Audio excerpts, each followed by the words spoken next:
to my channel, Justified. This is gonna be my first video. I just wanted to lay down some ground rules and some terminology.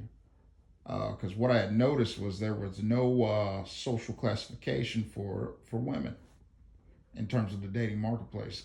For men, you got Alpha, Bravo, not or Beta, and I think it is what Delta and Echo. Either way, what I had noticed was there was no classification for the women. So I came up with one. And the classifications I have, there's three classifications that most women come in, right?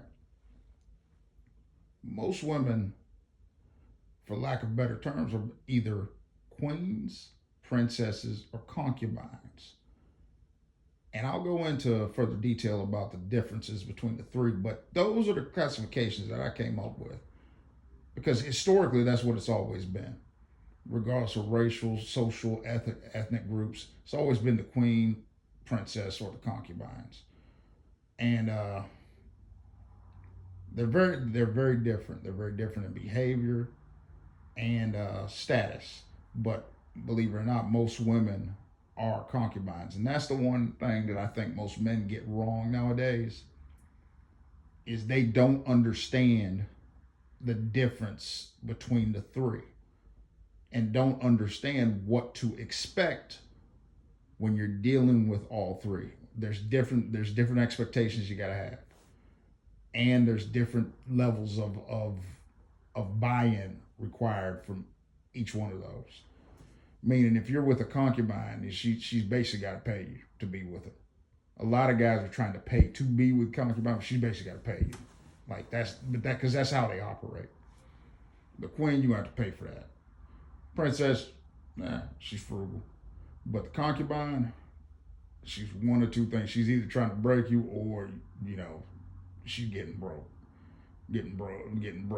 financially by a man, whether it be being left with children or whatever. But those are the three differences, man. Those are the three differences, and most men can't spot them. And that's where the problem comes in.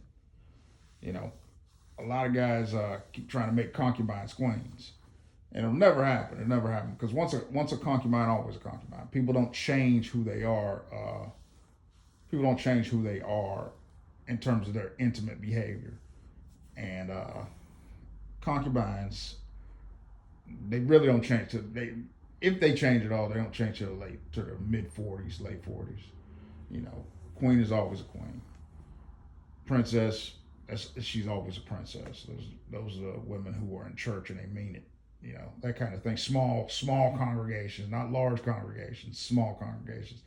But as this channel progresses, I'll go into detail about the differences between the three. Probably gonna be some politics involved, because politics shapes a lot of the new age behavior of mainly the concubine. The concubine is more affected by politics nowadays than any other woman, and that's the majority of women are in a concubine state, and that's just how their mating strategy ends up. They end up being a concubine by default.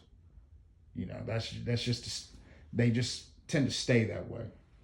And most of them are going to stay that way. That's why they said 2030 most women will be single and childless. That's concubines. They're not going to be celibate. They're not going to be celibate, and they don't want most men. So there you go. They're going to be concubines, meaning they're going to be secondary women. And so you're trying to make a woman who is conditioned herself to be a secondary woman a primary woman, and that's where most of you guys are messing up. That's where most of you are messing up. You can't make a concubine your primary woman unless she worships the ground you walk on. And most men, like, you're not gonna be high. If you were high enough for her to worship the ground you walk on, you wouldn't be with a woman like that anyway. She would be your secondary woman. So that's why I say that's why you have the differences of queen, princess, and a concubine. Queen is just is just a gorgeous woman. That's a princess. But a concubine, they're average looking, you know, or whatever. But I'm gonna break it down further, man. I'm gonna go into further details. You know, it's pretty interesting. I put a lot of thought into it, and I think you guys will be interested once I fully break it down and break down my reasoning for this, how I recognize this. A lot of it came from, unfortunately, being the other man, and you know, also being tricked. You know, we all fall for it. No man is every man will get got in this game. Doesn't matter who he is. You know, and also you'll do the winning. So it's like if you see it from both perspectives, you have a better understanding of it. So again, like I said, coming up pretty soon, I'm gonna have my definitions broke down because I've written them down, and I'm gonna put them on the channel for people to understand because I think this will be pretty helpful. All right, like, share, and subscribe. Thank you.